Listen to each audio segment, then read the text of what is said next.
तत्सवितुर्वरेण्यं भर्गो देवस्य धीमहि धियो यो नः प्रचोदयात्।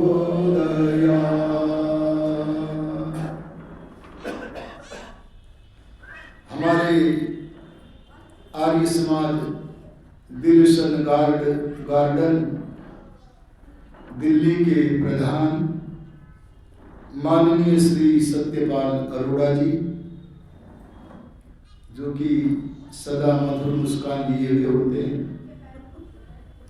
जिनको देख करके मन प्रसन्न हो जाता है। हमारे मंत्री प्रवर भी उसी प्रकार के हैं और मुझे ये भी पता चला कि बड़े योग्य हैं, विद्वान हैं, स्वाध्यायशील हैं। आदरणीय आर्य अशोक सैनी जी,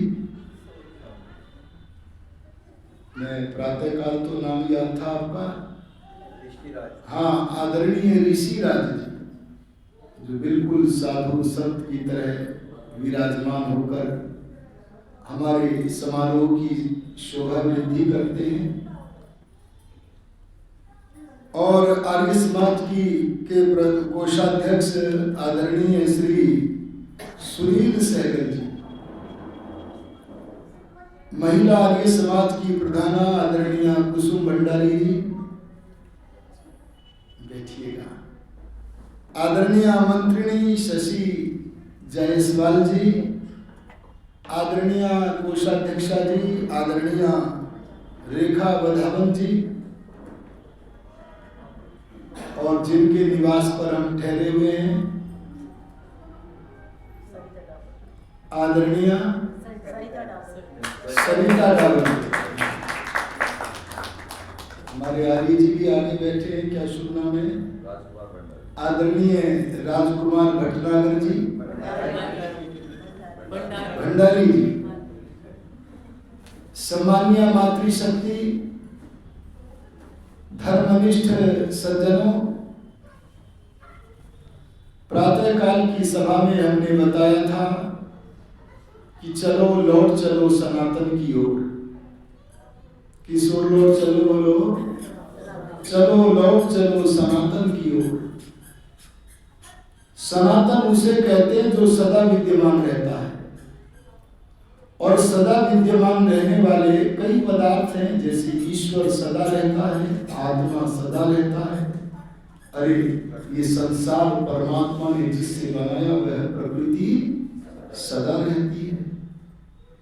इस त्रैतवाद की मान्यता का नाम सनातन है, और परमात्मा का जो ज्ञान वेद है, अरे बोलो, उसका नाम भी सनातन है। आओ चलो लौट चले वेदों की ओर।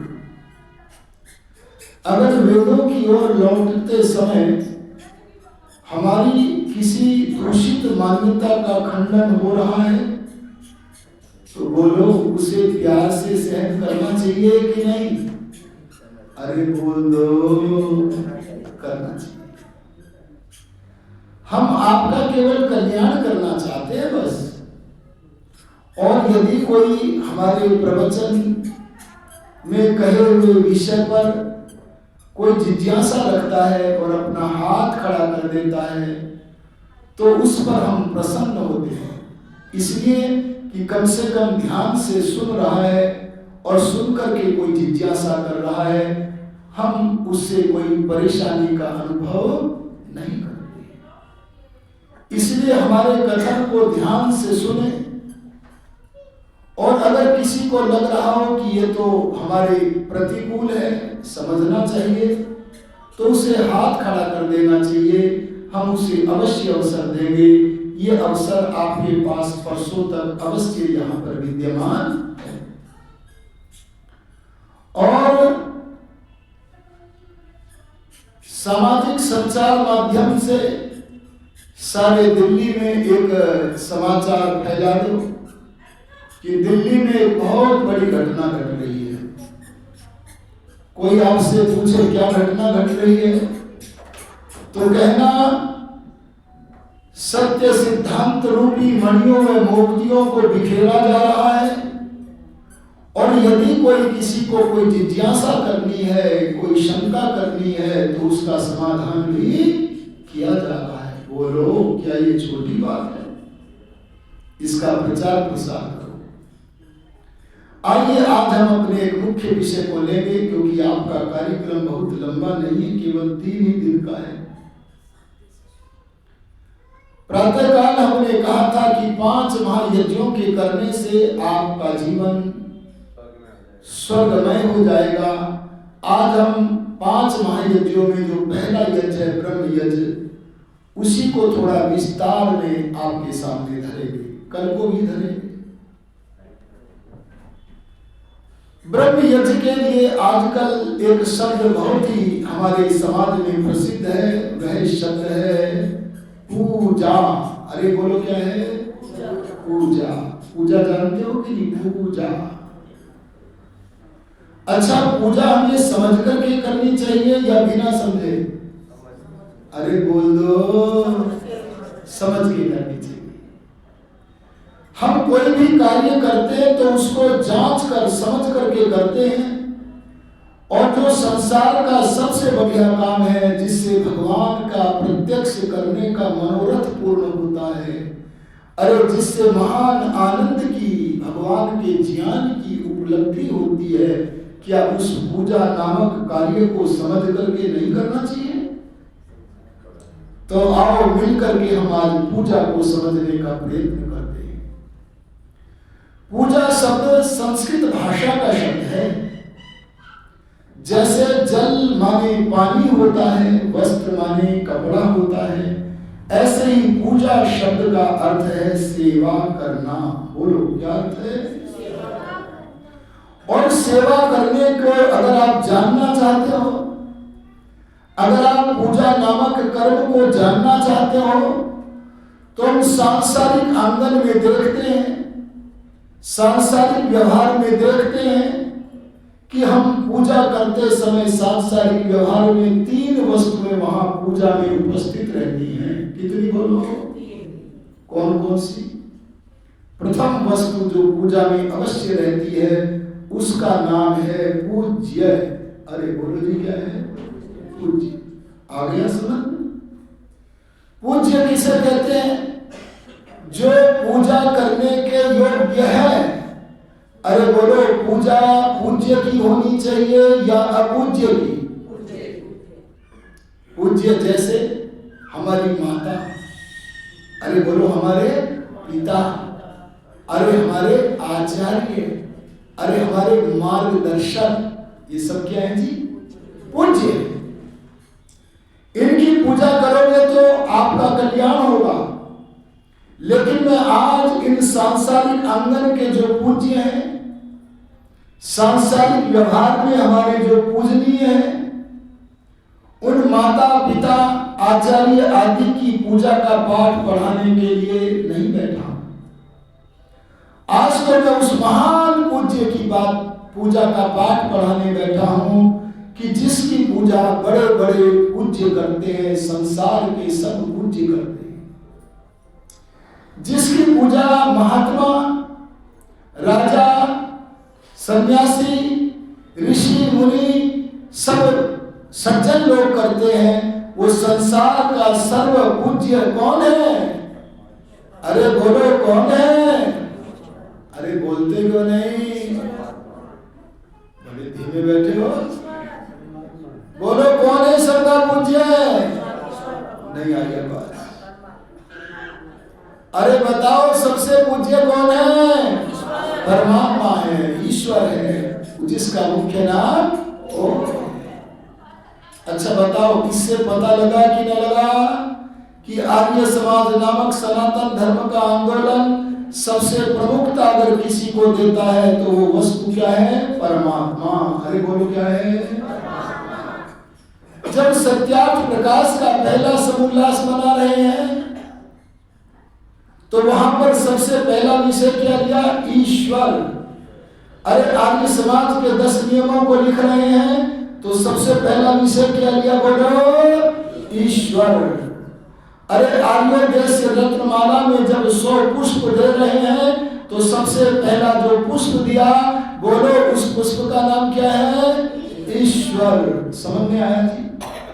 अर्थात आर्य समाज के संस्थापक महर्षि दयानंद आस्तिक ही नहीं बल्कि परम आस्तिक थे, और हम धन्य हो गए कि हमें महर्षि दयानंद से आस्तिकता का पाठ पढ़ने को मिला। अगर कोई मनुष्य वास्तविक आस्तिक बनना चाहता है, परमात्मा के वास्तविक स्वरूप को जानना चाहता है, तो उसे वेदों से जुड़ना पड़ेगा। अरे वेदों से जुड़ने के लिए वर्तमान उपस्थित परिस्थितियों में महर्षि दयानंद से जुड़ना पड़ेगा। अरे महर्षि दयानंद से जुड़ना है तो उनके ग्रंथों का स्वाध्याय और आर्य समाज के सत्संग से जुड़ना पड़ेगा। इसके अतिरिक्त कोई दूसरा मार्ग सनातनी बनने का बोलो। तो सबसे पहली वस्तु जो है पूज्य के रूप में वो कौन है? आर्य समाज के द्वितीय नियम में ऋषिवर ने बताया, उसी की अर्थात परमेश्वर की ही उपासना करनी योग्य। एक तत्व तो समझ में आ गया जी? अरे बोलो आ गया। दूसरा क्या है? पूज्य के साथ दूसरी वस्तु का नाम है पूजक। अरे बोलो क्या है? पूजक माने पूजा करने वाला। जैसे सांसारिक आंगन में यदि माता पिता पूज्य हैं तो पुत्र पुत्री क्या हो गए? पूजक। अरे अगर आचार्य पूज्य है तो बोलो शिष्य क्या हो गए? पूजक। बस इसी प्रकार से इस सांसारिक आंगन से परे, क्या बोला मैंने? सांसारिक आंगन से परे माने क्या होता है? अलग क्यों कहा है? अलग इसलिए कहा है वहां उन साधनों की पहुंच नहीं है जिन साधनों से जीवात्मा अपने सांसारिक आंगन में गति करता है। आप यदि सांसारिक व्यवहार में गति करना चाहें तो आप आंखों से गति करेंगे, अरे नाक से करेंगे, अरे कान से करेंगे। कानों से शब्द मिलेगा, आंखों से रूप मिलेगा, नासिका से गंध मिलेगा। पर ध्यान देना, आंखें जिसे देखती हैं वह ब्रह्म नहीं है, बल्कि आंख। भाई पीछे वाले कोषाध्यक्ष जी अपने से दूर बैठाया करो आदमी को, उनसे कह दिया करो वैसे इशारा करके, देखो ऐसे मेरे तरफ ऐसे कर दिया करो, यहाँ कोई कोलाहल नहीं चलेगा। मैं आपसे निवेदन कर रहा हूं, देखो भंग हो जाती है जब श्रृंखला ना, तो कितनी बड़ी हानि होती है। आप लोग सभा को बिल्कुल सावधान होकर गरिमा के साथ चलने दिया करो, और कोई बात अगर मन में आए किसी को कहने की तो तुरंत मन में विचार किया करो, तपस्या करनी है। क्या तपस्या?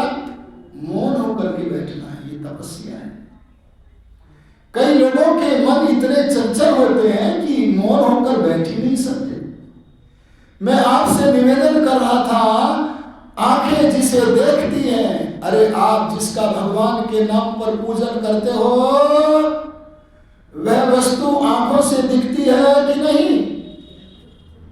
अरे बोलो, अगर दिखती है तो भगवान नहीं है। आया समझ में?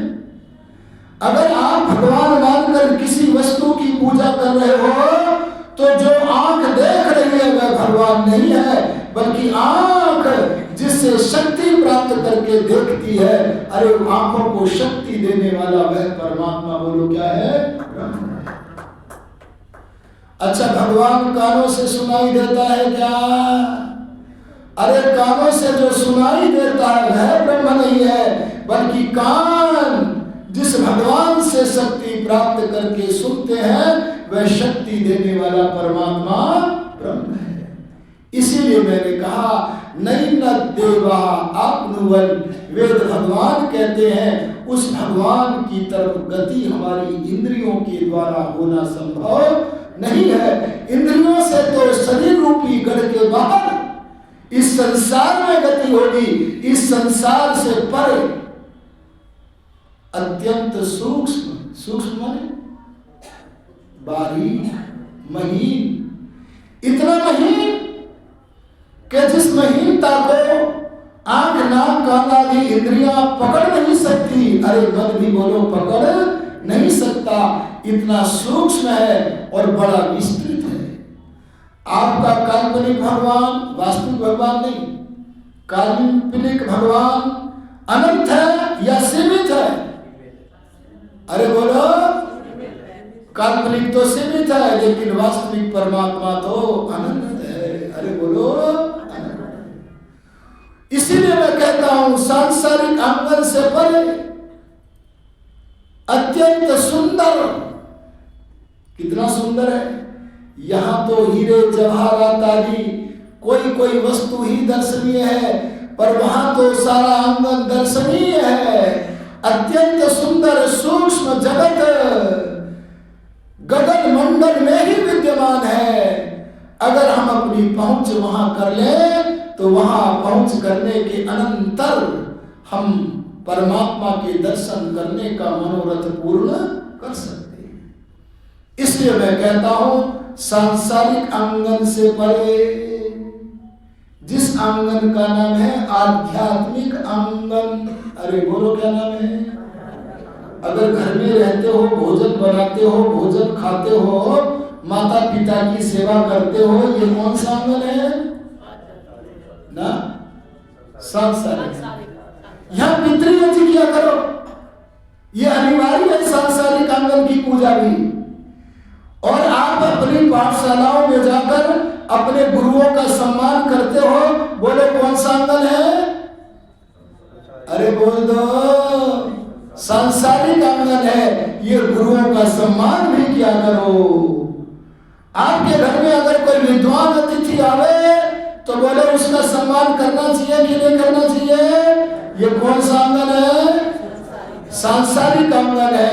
लेकिन शरीर रूपी गढ़ के बाहर जो आंगन सांसारिक आंगन है, उससे परे, अरे बाहर भी अंदर भी एक अत्यंत सूक्ष्म आंगन है जिसका नाम है आध्यात्मिक आंगन। बोलो क्या है? आध्यात्मिक आंगन को समझाने के लिए मैं एक वाक्य बोलता हूं।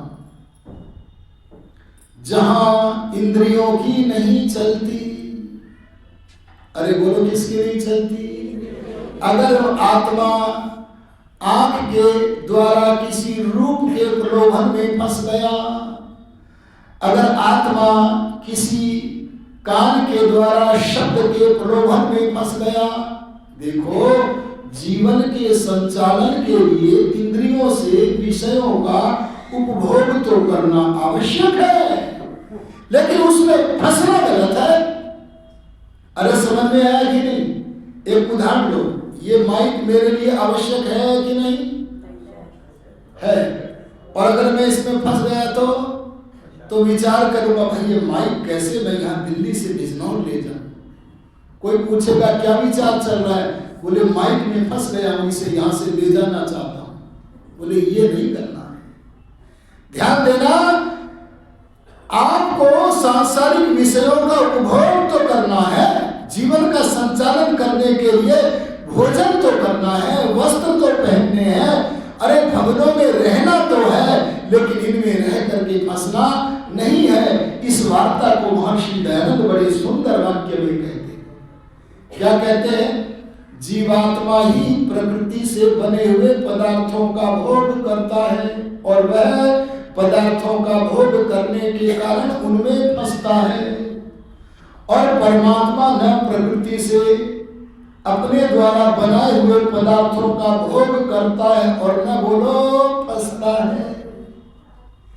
तो हमें जीवन का संचालन करने के लिए संसार के पदार्थों का भोग तो करना है, लेकिन जहां इंद्रियों की नहीं चलती, अरे जहां मन की भी नहीं चलती, अरे जहां आत्मा का साम्राज्य चलता है, अरे जहां इंद्रियां, मन, आत्मा के सारे साधन आत्मा के नियंत्रण में होकर के काम करते हैं, हमारे जीवन की उस सुंदर अवस्था का नाम बोलो क्या है?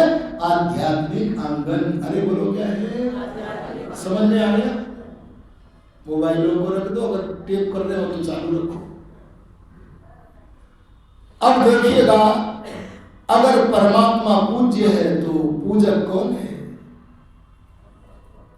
अरे बताओ, आध्यात्मिक आंगन में श्री राम पूज्य हैं या और कुछ है?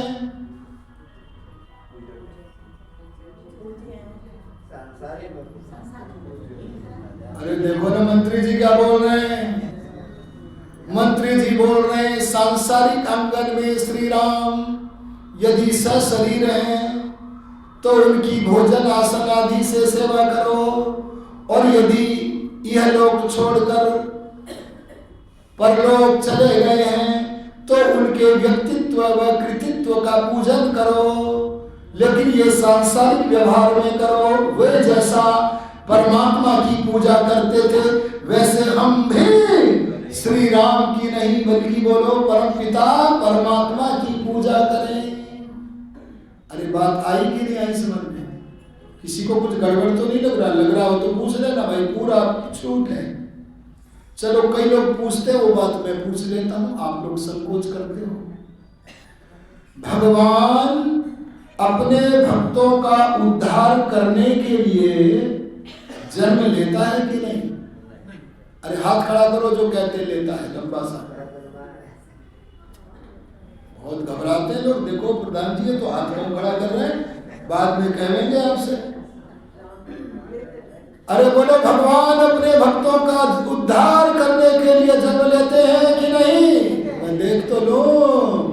अब मैं आपको समझाता हूं। आप सनातन धर्म से दूर चले गए हो, सनातनी बनो श्री राम की तरह। ये मोबाइल फोन पे वार्ता करना बंद कर दो और आप योगी राज कृष्ण की तरह सनातनी बनो, महर्षि दयानंद की तरह सनातनी बनो। और सनातनी कैसे बनोगे? अब दयानंद एक प्रश्न यहाँ पर ऋषि वर करते हैं। क्या? सुनो, क्या प्रश्न है? उत्तर आप ही दे देना, जिन्होंने हाथ खड़े किए वे उत्तर देना। क्या परमात्मा के पास बिना जन्म लिए अपने भक्तों का उद्धार करने का सामर्थ्य है या नहीं? है वाले हाथ खड़ा करो। हाँ ठीक है सामर्थ्य। अरे आप भी तो भगवान के भक्त हो कि नहीं? तो आपका उद्धार भगवान जन्म लेके कर रहा है कि अजन्मा रहकर? अरे और कुछ नहीं तो सनातनी दयानंद के बनाए हुए आर्य समाज के दूसरे नियम को पढ़ लेते। वहां पर सनातनी दयानंद ने वेदों के आधार पर लिखा है परमात्मा अजन्मा है। अरे बोलो क्या है? अजन्मा है। अच्छा, एक प्रश्न और पूछ लेता हूं मैं तो भाई तर्क पूर्वक समझाने का प्रयत्न करता हूं। देखो एक बात सुनना, जैसे धन मिलना हमारे कर्मों का फल है, जैसे स्वास्थ्य मिलना हमारे कर्मों का फल है, ठीक वैसे ही सत्य सिद्धांतों का ज्ञान मिलना ये भी हमारे कर्मों का फल है। अगर आपके कर्म अच्छे होंगे तो आप वेदों की बातों से सहमत होकर ज्ञान धन से संपन्न हो जाओगे। बस हम तो आपको ज्ञान धन से धनी बनाना चाहते हैं, इसीलिए सत्य सत्य बोलते हैं। ऋषि दयानंद जी ने जब सत्यार्थ प्रकाश का लेखन प्रारंभ किया तो क्या बोले? ऋतम वदिष्यामि सत्यम वदिष्यामि। क्या कहा? जो प्रकृति के नियमों के अनुकूल है, अरे सृष्टि के नियमों के अनुकूल है, मैं सत्यार्थ प्रकाश में वही लेखन करूंगा। और जो सत्य है मैं वही सत्यार्थ प्रकाश में लिखूंगा। सत्य लिखूंगा, इसीलिए उस पुस्तक का नाम है सत्यार्थ प्रकाश। अरे बोलो क्या है? आ गया समझ में? इसीलिए मैं आपसे कहता हूं भगवान कभी जन्म नहीं लेते। पर एक समस्या और आ गई। अरे बोलो उसका भी समाधान करो। भगवान पापियों का नाश करने के लिए तो जन्म लेते हैं। अरे बोलो लेते हैं कि? हाथ खड़ा करो लंबा सा। अरे अभी भी सनातनी नहीं बनने को तैयार हो? चलो आपसे भी एक सवाल पूछता हूं। क्या परमात्मा के पास रावण जैसे दुष्टों का, क्या परमात्मा के पास लादेन जैसे दुष्टों का अरे मुख्तार अंसारी जैसे दुष्टों का, अरे अतीक अहमद जैसे दुष्टों का नाश करने की, बिना जन्म लिए नाश करने की शक्ति है कि नहीं? इसको लादेन को भगवान जी ने मारा जन्म लेके, है जी? हाँ, अमेरिका वालों ने। तो ये भारत वालों ने मारा रावण? अरे बोलो मारा कि नहीं मारा? अरे भारत वाले, ये जो योगी आदित्यनाथ, ये भारत वाले ने मारा उसको, क्या नाम है, अतीक को। पता नहीं मारा कि नहीं मारा या मर गया, मुझे नहीं पता, नहीं तो आप पकड़ लोगे कि नहीं मारा है, क्या गवाही दो। समझ गए कि नहीं समझ गए? इसलिए ध्यान देना, मैं आपसे कहता हूं कि कारण मृत्यु का कोई भी होवे, परंतु परमात्मा किसी भी पापी को मारने के लिए जन्म नहीं लेता, क्योंकि संसार में बड़े से बड़ा बलवान भी मरता है। अरे बोलो, मरता है कि नहीं मरता है? परमात्मा यदि चाहता है किसी पापी को मारने की, तो जब चाहे उस पापी के शरीर के भीतर जो मर्म स्थल है, उन मर्म स्थलों को छेदन कर दे, काट देवे और तुरंत मर जावे। बोलो, मर सकता है कि नहीं? अगर बिना जन्म लिए भगवान के पास पापी को मारने की शक्ति है, तो बोलो जन्म क्यों लेवे? अच्छा, भगवान माता के गर्भ में कैसी आंखों की अति सूक्ष्म सूक्ष्म सिराएं बच्चे की बनाता है। क्यों जी? माता के पेट में जन्म लेकर बनाता है क्या? अरे बोलो, परमात्मा कितनी बड़ी धरती बनाता है। अरे पृथ्वी से 13,50,000 गुना बड़ा सूर्य बनाता है। क्या परमात्मा इसके लिए जन्म लेता है? अरे जब इतने बड़े बड़े कार्यों के लिए परमात्मा को जन्म लेने की आवश्यकता नहीं है, तो किसी धर्मात्मा को उद्धार करने के लिए, अरे धार्मिक बन के तो देखो, अरे बन के तो देखो, भीतर वाला परमात्मा कैसे आपको प्रेरणाएं देकर ज्ञान की संपत्ति से अलंकृत करके आपका मार्गदर्शन करता हुआ आपका उद्धार करता है।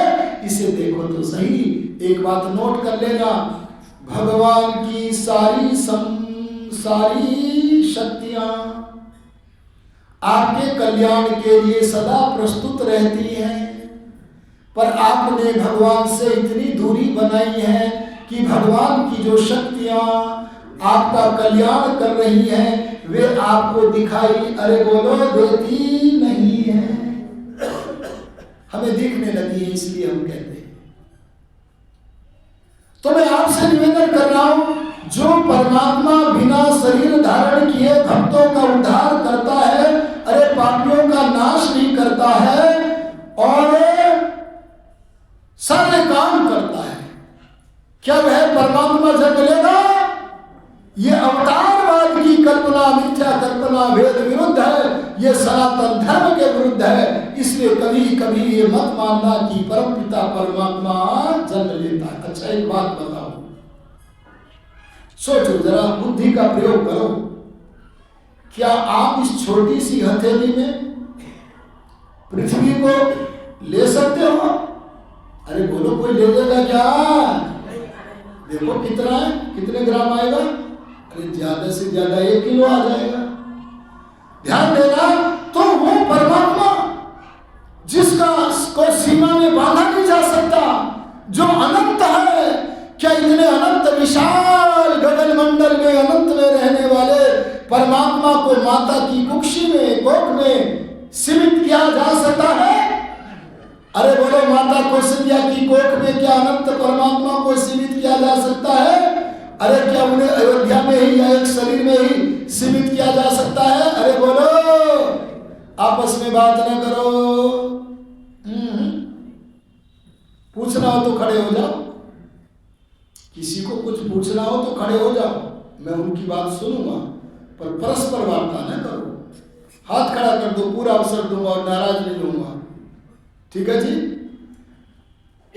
तो इस युक्ति से भी पता चला, कौन सी युक्ति से, कि अनंत आकाश को देह में सीमित नहीं किया जा सकता, इसलिए जो जन्म लेता है वो आत्मा है। अरे बोलो, वो परमात्मा नहीं है।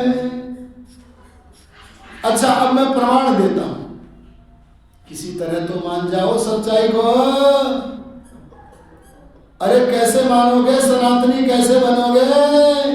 एक प्रमाण में वेद से देता हूं। सुनो जी, कहां से देता हूं? अरे सुनो, कहां से देता हूं?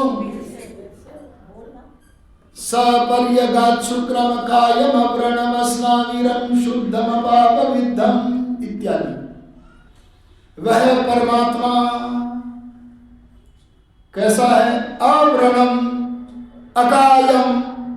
उस परमात्मा के पास किसी भी प्रकार का कोई शरीर नहीं होता, क्योंकि उसे अपने कार्यों को करने के लिए किसी शरीर की आवश्यकता, अरे बोलो, नहीं है। अव्रणम, भगवान कहते हैं मेरे में कोई छेद नहीं किया जा सकता, घाव नहीं किया जा सकता। क्यों? क्योंकि मैं निराकार हूं। और क्या कहा?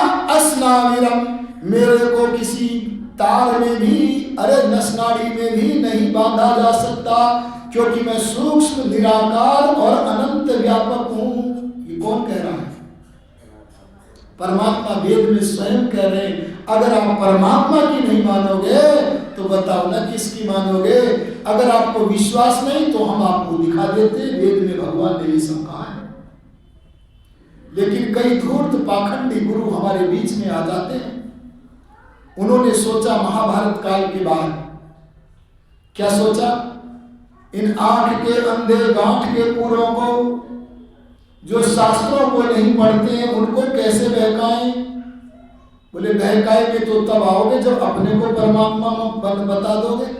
बोले हम अपने को परमात्मा बता दें तो कोई पता नहीं माने कि ना माने। तो किसी ने कान में फूंक भरी, तुम अपने पूर्वजों को पहले परमात्मा बनाओ, और जब वे परमात्मा हो सकते हैं तो हम भी परमात्मा हैं। और आंख के अंदर गांठ के पूरे फंस गए और उन्होंने परमात्मा मानकर महापुरुषों की मूर्ति को परमात्मा के स्थान पर पूजन करना प्रारंभ कर दिया। लेकिन ध्यान देना, योग साधन के बिना, अरे भीतर वाले को, अंतर्यामी को, सर्वव्यापक को, परमात्मा को प्राप्त करना असंभव ही नहीं, असंभव ही है। किसी तरह कभी आज तक कोई इन उपायों से, अरे कुरान की आयतों को पढ़ने से, बाइबल की वार्ताओं को पढ़ने से और मूर्ति पूजन से परमात्मा को प्राप्त नहीं कर सका है। इसी पद्धति का नाम बोलो क्या है? सनातन। अरे बोलो क्या है?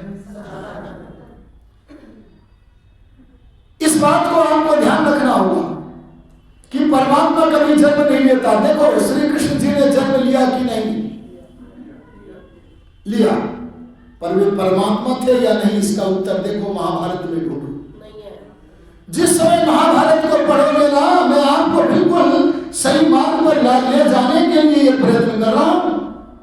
जिस समय युधिष्ठिर महाराज श्री कृष्ण जी को दूत बनाकर भेज रहे हैं कि जाओ दुर्योधन को समझाओ, मैं युद्ध नहीं चाहता हूं, हम 5 गांवों पर संतोष कर लेंगे पर युद्ध नहीं होना चाहिए, बार बार कह रहे युधिष्ठिर, तो आप महाभारत पढ़ना। अरे जिसे भूलवश तथा कथित सनातनी, वास्तविक सनातनी नहीं, कृष्ण को भगवान कह रहे हैं। अरे ध्यान देना, वो कृष्ण क्या कहते हैं महाभारत में? कहते हैं हे युधिष्ठिर, तुम एक बात को बार बार कह रहे हो तो उत्तर सुन लो। और मेरा उत्तर यह है कि मनुष्य के द्वारा युद्ध को रोकने की जितनी शक्ति संभव है, मैं युद्ध को रोकने के लिए उतना पूरा प्रयास करूंगा। लेकिन मैं कोई परमात्मा थोड़ी हूं जो आपको इस बात की गारंटी दे दूं कि मैं युद्ध रोक ही लूंगा। लेकिन हाँ, मैं युद्ध को रोकने का प्रयत्न करूंगा। आगे विधाता जाने, परमात्मा जाने कि मैं युद्ध को रोकता हूं या नहीं। और सुनो, कृष्ण को भगवान मानने वालों, परमात्मा मानने वालों, जिस समय युद्ध के आंगन से सारथी बने हुए कृष्ण और पीछे रथी बने हुए अर्जुन लौट रहे हैं, तो मार्ग में एक बार जल मिल गया, अरे सरोवर मिल गया। तब श्री कृष्ण बोले, आओ अर्जुन उतरो। अरे युद्ध के दिन भी संध्या करने को कह गए, कमाल है। कैसे सनातनी थे कृष्ण, अरे कैसा ब्रह्म यज्ञ करने वाले थे कृष्ण, अरे कैसा ईश्वर का ध्यान करने वाले थे कृष्ण। और कह रहे हैं अर्जुन उतरो, हाथ पैर धो। और युद्ध के मैदान से लौट रहे हैं हाथ पैर धो करके, हम चलो यहीं पर एकांत में बैठकर सर्वव्यापक भीतर वाले अर्थात अंतर्यामी परमात्मा का पूजन करते हैं, उसकी उपासना करते हैं और दोनों बैठकर संध्या करने लगे। संध्या करने लगे, यह वाक्य ये तो मैं हिंदी में बोल रहा हूँ, पर इसको संस्कृत में महाभारतकार ने लिखा है। अरे बोलो, अगर कृष्ण परमात्मा थे तो किसका ध्यान कर रहे थे? कोई उत्तर तो देवे। पर आपको गुरु फंसाते हैं। एक वो नकली जगत गुरु है, क्या नाम है जी उसका? अभद्र आदमी है वैसे वो, पर नाम उसका रामभद्राचार्य। रामभद्राचार्य कितनी मूर्खता की बात करता है। सुन लो कहता मैं वेद के एक एक मंत्र में राम दिखाऊंगा। अरे राम से पहले भी तो वेद था। राम से कितने पहले वेद, मनुस्मृति में क्या लिखा है? वेदश्चक्षुः सनातनम। वेद तो सनातन मार्गदर्शन करने वाला है। वह पहले की सृष्टियों में भी करता था, इस सृष्टि में भी करता है। अरे बोलो, आगे वाली सृष्टियों में भी हमारी ज्ञान चक्षु वेद रहेगा था और बोलो है। उसमें मनुष्यों को कहां से ढूंढते हो? ऐसे ऐसे लोगों को जब हमने YouTube के माध्यम से शास्त्रार्थ की चुनौती दी तो हमारे सामने आने करने का, मेरे ही नहीं अनेक आर्य विद्वानों के सामने आने करने का साहस न कर सका।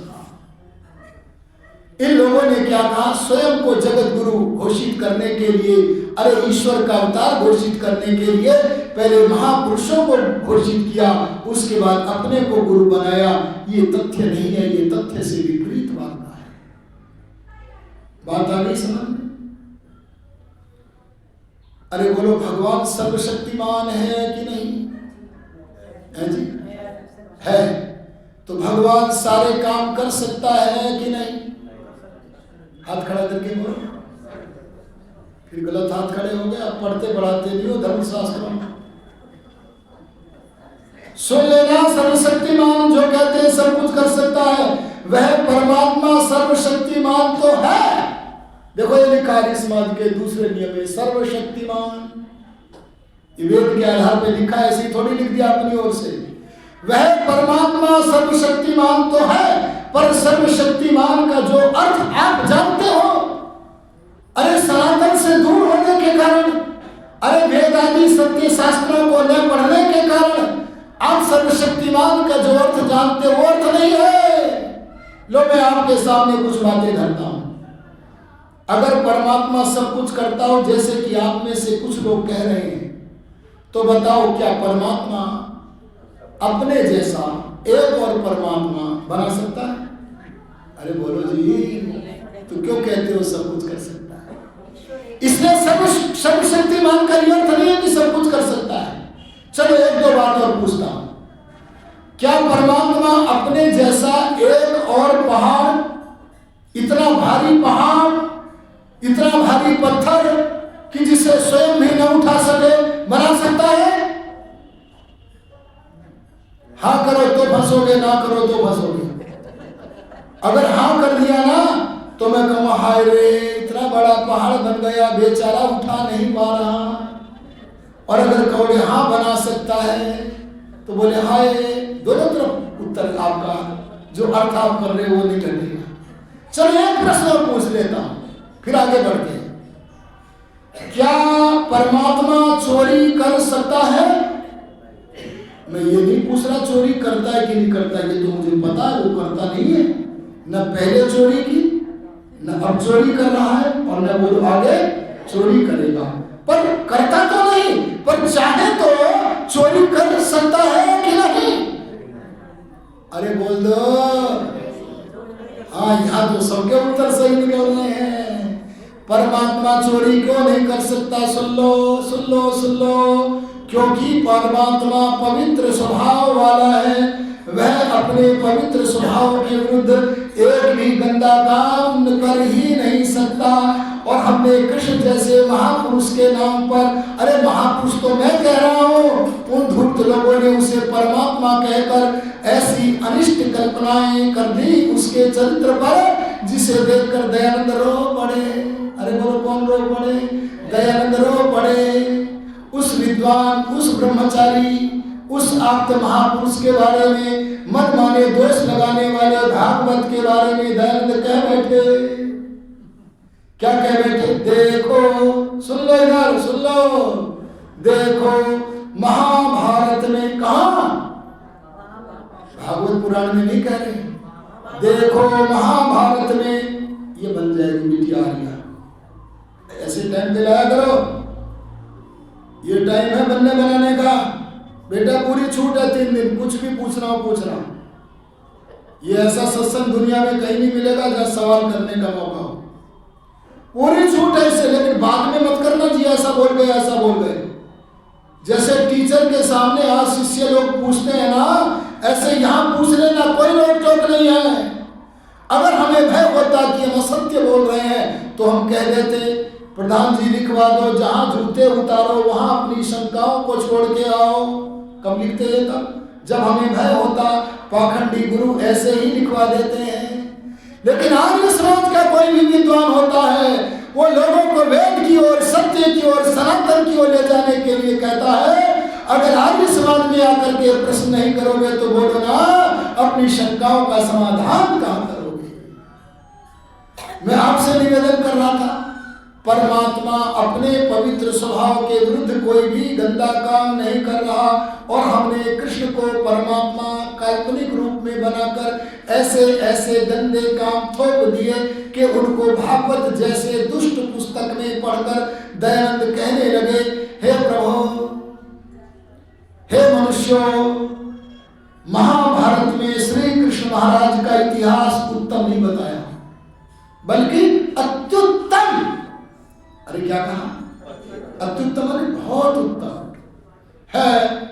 उन्होंने जन्म से लेकर मृत्यु तक एक भी बुरा काम नहीं किया। और ये क्या बोले? अकेले मधुवन में घेर लेगी।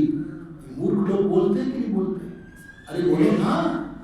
क्या ऐसा पवित्र आत्मा ब्रह्मचारी, अरे क्या ऐसा वैरागी कृष्ण ये गंदे काम करेगा?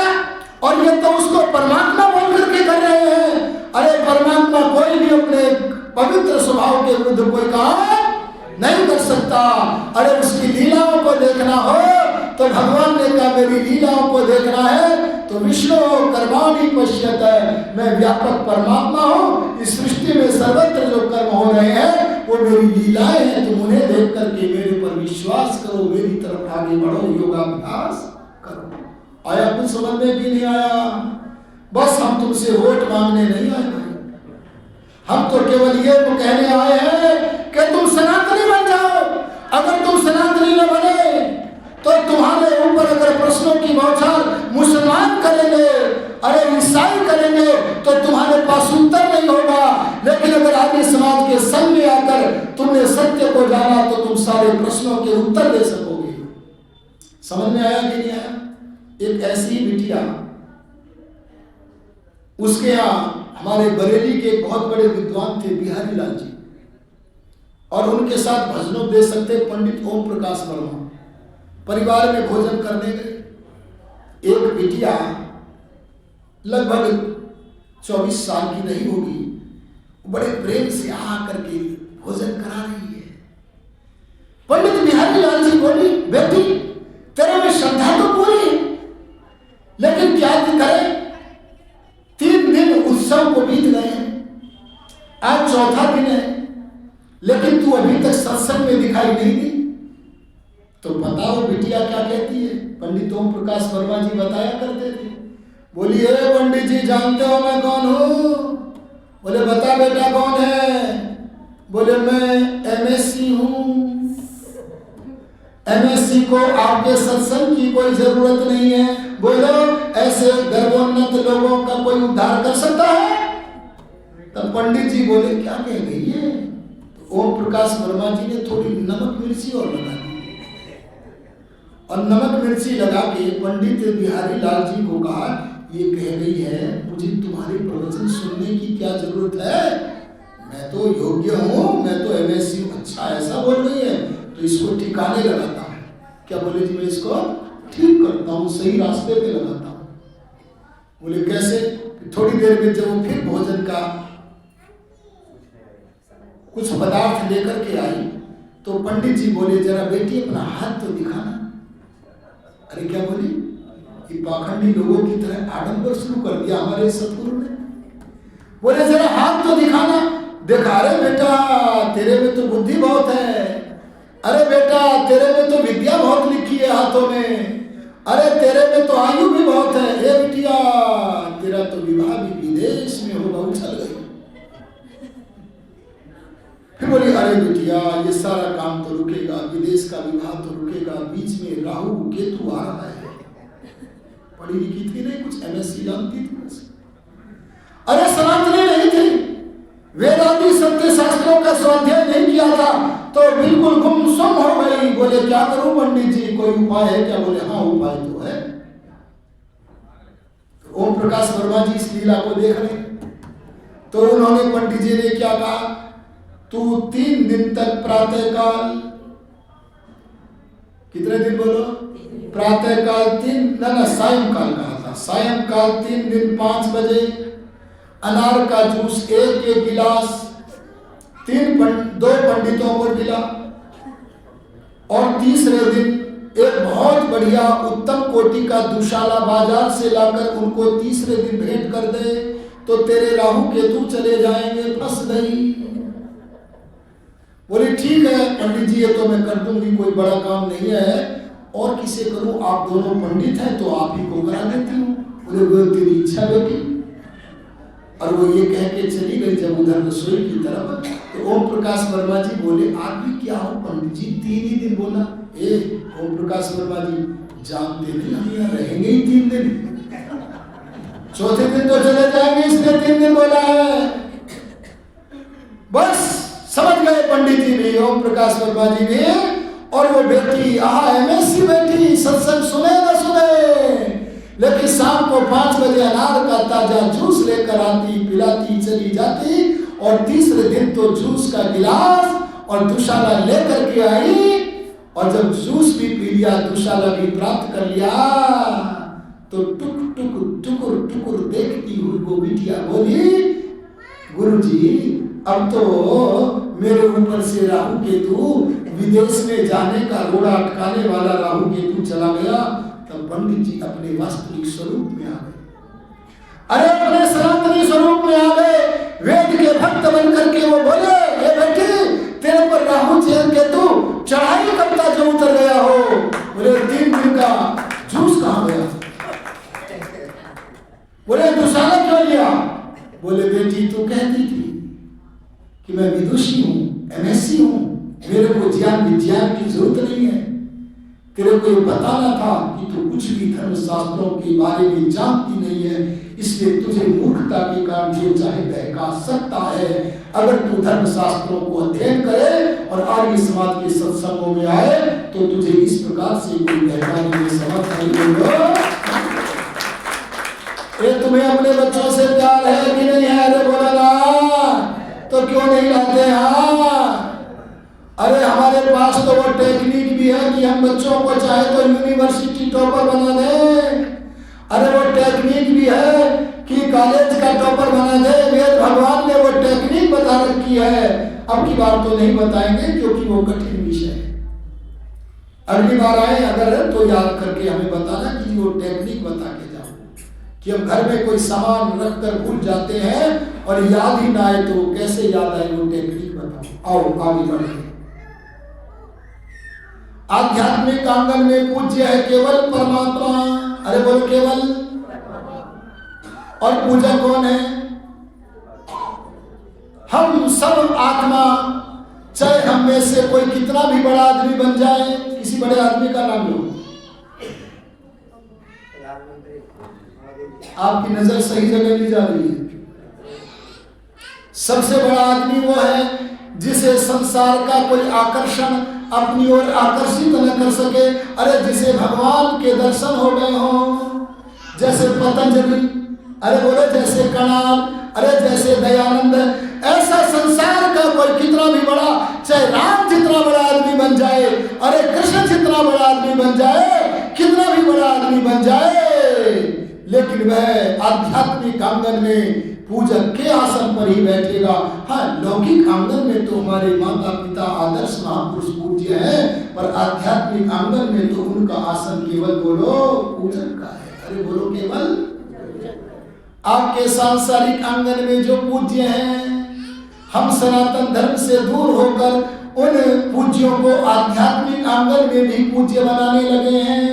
इसलिए इससे सावधान हो और परमात्मा की ही उपासना करो। कैसे करो इसे आगे बताऊंगा मैं, आते जाना। कड़वी दवाई लग रही हो तो खाते जाना, 3 दिन में बुखार उतर जाएगा। समझ में आया कि नहीं आया? नहीं तो अपनी हानि करोगे। आगे मैं कहां चल रहा था? तीसरी वस्तु सांसारिक आंगन में पूजा की होती है, पूजा का सामान। अरे बोलो क्या है? क्या माँ की पूजा की सामग्री के बिना हो जाएगी? अरे बोलो, ये पूजा की सामग्री किसे कहते हैं? पूजा की सामग्री केवल वही वस्तु है जो हमारे माता पिता आचार्य अतिथि आदि पूज्य जनों की आवश्यकता है। अरे बोलो क्या है? आप अपनी माता जी की पूजा शराब से तो नहीं करते? अरे क्यों नहीं करते? क्योंकि उनकी आवश्यकता बोलो नहीं। आवश्यक किसे करते हैं ये भी सुनो जरा। जिस वस्तु के बिना हानि हो जाए। अरे बोलो, जिस वस्तु के बिना, जैसे माता जी को भूख लगे और भोजन न दो, माता को क्या होगा? अरे बोलो क्या होगा? हानि। अरे पिताजी को प्यास लगे, पानी न दो तो बोलो क्या होगा? हानि। अरे दादी जी को आराम करना हो, बिस्तर लगा के न दो तो बोलो क्या होगा? हानि। ये बिस्तर, भोजन, पानी आदि क्या है? आवश्यकता। और इन आवश्यक पदार्थों को देने का नाम क्या है? पूजा। अरे बोलो क्या है? ये सांसारिक आंगन की पूजा बताना। लेकिन आध्यात्मिक आंगन की पूजा, अरे जहां केवल परमात्मा पूज्य है और हम सब पूजक हैं, बोलो, अरे बोलो सनातनियों, बोलो आर्यों, बोलो, वहां पूजा की सामग्री क्या है? यहाँ केवल हमारी तरफ से ही वार्ता नहीं कही जाएगी, आप भी कह सकते हो। आपको पूरा अवसर है, क्योंकि हम तो सत्य के जिज्ञासु हैं जी। हमारे यहाँ तो बतासा चढ़ाते हैं जी। आपके यहाँ क्या रिवाज है, परंपरा है? अरे बोलो, कोई चढ़ाने वाला हो तो बताओ। हमारे यहाँ तो बतासे चढ़ाते हैं। बतासे सस्ते भी आ जाते हैं, समझते हो ना? तो बोलो जी, भगवान जी को क्या चढ़ाते हैं? आपके यहाँ जो चढ़ाते हो वे बताएं अपना रिवाज। अरे मौन क्यों हो गए? आप ही बता दो ना। हवन सामग्री तो ब्रह्म यज्ञ में नहीं चढ़ाते, वो तो देव यज्ञ में चढ़ाते हैं। वो हवन सामग्री जलवायु की शुद्धि के लिए है, परमात्मा की आज्ञा का पालन के लिए है। लेकिन जो चढ़ाने की बात है वो ब्रह्म यज्ञ में भगवान को क्या चढ़ाते हो? अरे ब्रह्म यज्ञ में कोई हवन सामग्री नहीं चढ़ाता। हवन सामग्री तो हवन में चढ़ाता है, देव यज्ञ में चढ़ाता है। आप भगवान के पूजन में क्या चढ़ाते हो? मैं यह पूछ रहा हूँ। देखो, कई लोग चढ़ावा तो चढ़ाते हैं, पर बोले आज तो बहुत ऊंची जगह आ गए, या कुछ बोला तो गड़बड़ हो जाएगी, इसलिए मौन बैठे। पर हम आपकी बुद्धि के कपाट खोलना चाहते हैं और आपको बताना चाहते हैं। आप जब संध्या में बैठो प्रातःकाल, तो भगवान से कहना है, प्रभु आप अपनी आवश्यकता बताओ। अगर आपको दूध की जरूरत हो तो हम आपको दूध पिलाएं। अरे एक दिन सारी दुनिया ने दूध पिलाया था कि नहीं? आपने पिलाया था कि चूक गए? अरे पिलाया था। अरे वाह, कमाल। बाल्यकाल से वेद मंत्रों का पाठ हो रहा है और चले गए गणेश जी को दूध पिलाने। ध्यान देना, ध्यान देना। आप भगवान से ही पूछना, हे भगवान आपको अमरूद की जरूरत हो तो हम अमरूद देंगे। अरे भगवान से ही पूछना, हे भगवान बतासो की, अरे हलवा की, खीर की जरूरत हो तो हम देंगे। तो भगवान जो उत्तर वेद में देते हैं सनातनियों, उसे सुन लो। अरे सनातन धर्म को समझो। अरे टेलीविजन पर बोलने वाले बहुत सारे बाबा ऐसे हैं जो आपको सतपथ से, सनातन पथ से दूर ले जा रहे हैं। उनसे सावधान होने की आवश्यकता है। वैदिक विद्वानों को ही सुनने की आवश्यकता है। भगवान बोले, तो मुझे दूध पिलाएगा रे? अरे तेरा जन्म नहीं होता, तेरे जन्म होने से पहले तेरी माता के उदर में दूध की व्यवस्था करने वाला व्यवस्थापक विश्व भर में हूँ। तुम मुझे दूध पिलाने चला है, अरे तू मुझे हलवा खिलाएगा रे, अरे खीर खिलाएगा रे, अरे तू मुझे फल खिलाने चला है रे। अरे बाबा में प्राणी मात्र के लिए जो फलों का निर्माण करता है, तो उस विश्व भर को फल भेंट करके सफल करने चला है रे। अगर मेरी आवश्यकता के बारे में सुनना चाहता है तो सुन। भगवान बोले सुन। और भगवान की वाणी एक वाक्य मैं आपके सामने रखता हूं। मैं वेद की वाणी इसलिए लगता हूं क्योंकि वेद को दयानंद भी मानते थे, राम भी मानते थे, कृष्ण मानते थे। ऐसा कोई अच्छा सज्जन पुरुष मनुष्य नहीं है जो वेद को न मानता, इसलिए मैं वेद का प्रमाण देता हूं। भगवान कहते हैं जो मेरी आवश्यकता को जानना चाहते हुए सुनो। भगवान की वेद वाणी है क्या? अकामो धीरः स्वयंभू रसेन तृप्तः न कुतश्चनो नः। मेरी कोई कामना, अरे मेरी कोई इच्छा, मेरी कोई आवश्यकता न पहले थी न अब है और बोलो न आगे होगी। हमने कहा है भगवान बड़ा विलक्षण उत्तर है। हम तो संसार में सबकी आवश्यकता देखते हैं, अरे बोलो है कि नहीं? तो आपकी क्यों नहीं है? तो परमात्मा बोले मेरी पूजा वैसी मत करो जैसी सांसारिक आंगन में माता पिता गुरु आदि की पूजा करते हो। उनकी पूजा के दो भाग हैं, उनको देना, अरे उनकी आवश्यकता समझकर उनको देना और उनसे मार्गदर्शन लेना। लेकिन मैं परमात्मा, मेरी पूजा का लक्षण है मुझसे कुछ ले लो। क्या पकड़ में आया?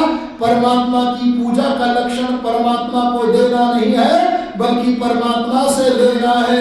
आज तक आपने परमात्मा को देने का जितना जितना अभिनय किया है, अरे बोलो क्या किया है? भगवान जी के लिए रोटी ऐसी बड़ी बड़ी बनाती हो कि छोटी छोटी? अरे बोलो ना, जो बनाने वाली है ना वो छोटी छोटी बनाती है। मैंने कहा क्यों छोटी छोटी क्यों बनाए? भगवान तो हमसे भी बड़े हैं। हंसी। इससे मुझे लगा पता तो इनको है, खाएंगे तो नहीं, क्योंकि आवश्यकता नहीं है, लेकिन फिर भी भगवान को देने का अभिनय कर रहे हैं।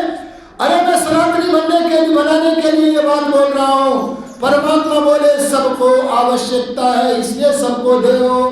मैं ही परमात्मा ऐसा हूँ जिसे कभी किसी वस्तु की आवश्यकता क्या है भैया? बोल दो कोई हो तो। हमने कहा क्यों नहीं है?